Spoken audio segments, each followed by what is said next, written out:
Mullaperiyar dam നാളെ തുറക്കും. രാവിലെ 10 മണിക്ക് ഷട്ടർ ഉയർത്തുമെന്ന് തമിഴ്നാട്. പരമാവധി 1000 ഘനയടി വെള്ളമാണ് തുറന്നുവിടുക. പെരിയാർ തീരത്തുള്ളവർ ജാഗ്രത പാലിക്കണമെന്ന് ജില്ലാ ഭരണകൂടം അറിയിക്കുന്നു. സുബിൻ തോമസ് വിവരങ്ങൾ നൽകും. സുബിൻ,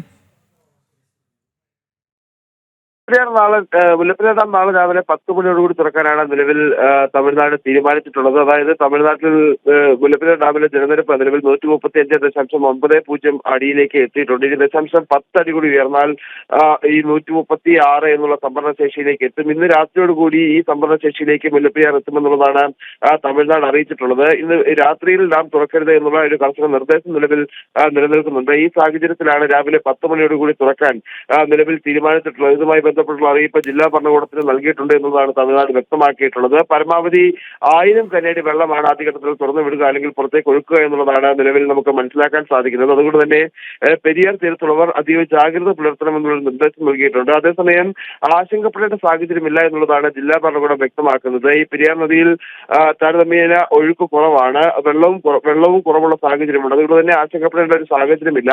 ഏതെങ്കിലും തരത്തിൽ ഈ വെള്ളം കൂടുന്ന സാഹചര്യമുണ്ട് അല്ലെങ്കിൽ ജലനിരപ്പ് ഉയരുന്ന സാഹചര്യം ഉണ്ടായാൽ അതിനുവേണ്ട ക്രമീകരണങ്ങൾ കൃത്യമായി ഏർപ്പെടുത്തിയിട്ടുണ്ട് എന്നും ജില്ലാ ഭരണകൂടം വ്യക്തമാക്കുന്നുണ്ട്.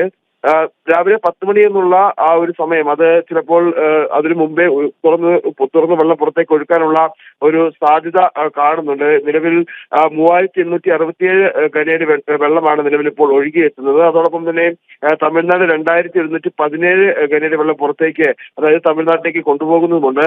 ഏതെങ്കിലും തരത്തിൽ ഈ ജലം ഒഴുകിയെത്തുന്ന വെള്ളത്തിന്റെ അളവ് വർദ്ധിക്കുന്ന സാഹചര്യം ഉണ്ടായെങ്കിൽ മാത്രമേ 10 മണിക്ക് മുമ്പ് ഡാം തുറക്കേണ്ടതായി വരുള്ളൂ. എന്തായാലും നാളെ രാവിലെ ഡാമിന്റെ സ്പിൽവേ ഷട്ടറുകൾ വഴി വെള്ളം പുറത്തേക്ക് ഒഴുക്കുമെന്നുള്ളതാണ് തമിഴ്നാട് അറിയിച്ചിട്ടുള്ളത്.